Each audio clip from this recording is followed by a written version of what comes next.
बिस्मिल्लाहिर्रहमानिर्रहीम अस्सलाम वालेकुम। अब बायोस्टैटिस्टिक्स का अगला टॉपिक डिस्कस करते हैं, normal distribution curve. Normal distribution curve को गॉसियन कर्व या मेसोकर्टिक कर्व भी कहते हैं। तो सबसे पहले देख लेते हैं ये इसकी करैक्टरिस्टिक्स कि ये कर्व होता कैसा है। सबसे पहले तो ये बेल शेप्ड कर्व होगा, एक स्मूथली बेल शेप्ड, जैसे घंटे की शक्ल नहीं होती ऐसी सी। तो ये स्मूथली बेल शेप्ड कर्व होगा, परफेक्टली बेल शेप्ड। और दूसरे नंबर पे मीन, मीडियन और mode coincide at centre. Mean कहते हैं एवरेज वैल्यू को, मीडियन मिडल मोस्ट वैल्यू और mode most frequently occurring value, ये तीनों सेंटर पे कोइंसाइड करेंगे। नॉर्मल डिस्ट्रीब्यूशन कर्व के सेंटर पे मीन, मीडियन और मोड होते हैं, ये जीरो के पॉइंट पे। टोटल एरिया जो है कर्व के अंडर, ये टोटल एरिया अंडर कर्व, ये सारा एरिया ये 1 होता है। और curve never touches base line, कभी जो है ये नीचे जो बेस लाइन है इसको कर्व टच नहीं करता, इससे ऊपर ही रहता है। और ये एक यूनी मॉडल होता है। मोड होता है most frequently occurring value in the data. तो यूनी मॉडल का मतलब है सिर्फ एक मोड होगा, यानी कि इसमें आप देखें कि एक ही पीक है सिर्फ, और वो परफेक्टली बेल शेप्ड पीक है। तो ये यूनी मॉडल कर्व होता है, एक मोड होता है नॉर्मल डिस्ट्रीब्यूशन कर्व में।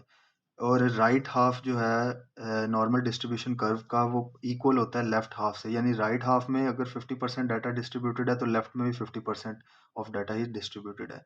तो ये हो गई इसकी करेक्टरिस्टिक्स। अब देखते हैं इम्प्लीकेशंस इस नॉर्मल डिस्ट्रीब्यूशन कर्व की। पेपर में भी ये सवाल बहुत आता है कि नॉर्मल डिस्ट्रीब्यूशन कर्व ड्रॉ करें, उसको लेबल करें और साथ में इम्प्लीकेशंस बताएं कि इससे क्या अखज़ हो सकता है इस नॉर्मल डिस्ट्रीब्यूशन कर्व से। तो ये ज़ीरो की वैल्यू है, ये +1, ये -1, ये स्टैंडर्ड डिविएशन के नॉर्मली डाटा का ये मीन है, तो इसके अराउंड स्प्रेड +1 या ±1 स्टैंडर्ड डिविएशन का मतलब है कि स्प्रेड, इतना स्प्रेड हो रहा है डाटा अराउंड मीन।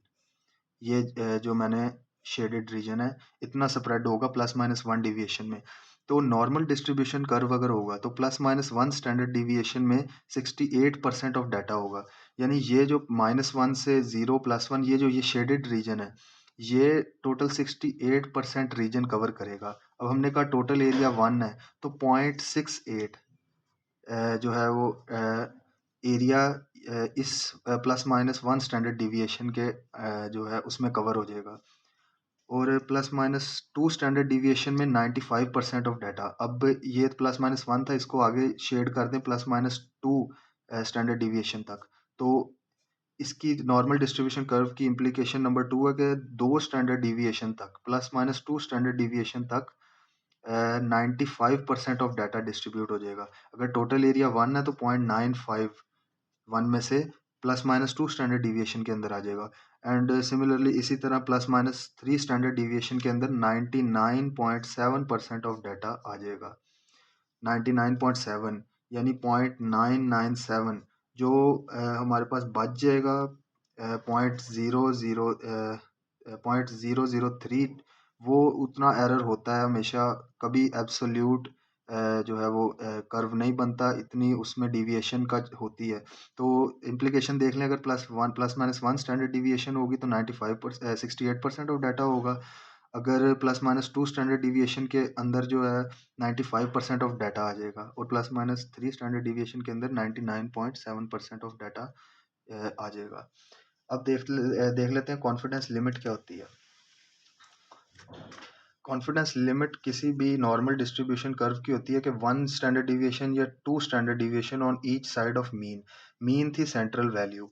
तो हमने क्या कहा कि सपोज ये एक नॉर्मल डिस्ट्रीब्यूशन कर्व है, ये सेंटर वैल्यू मीन है।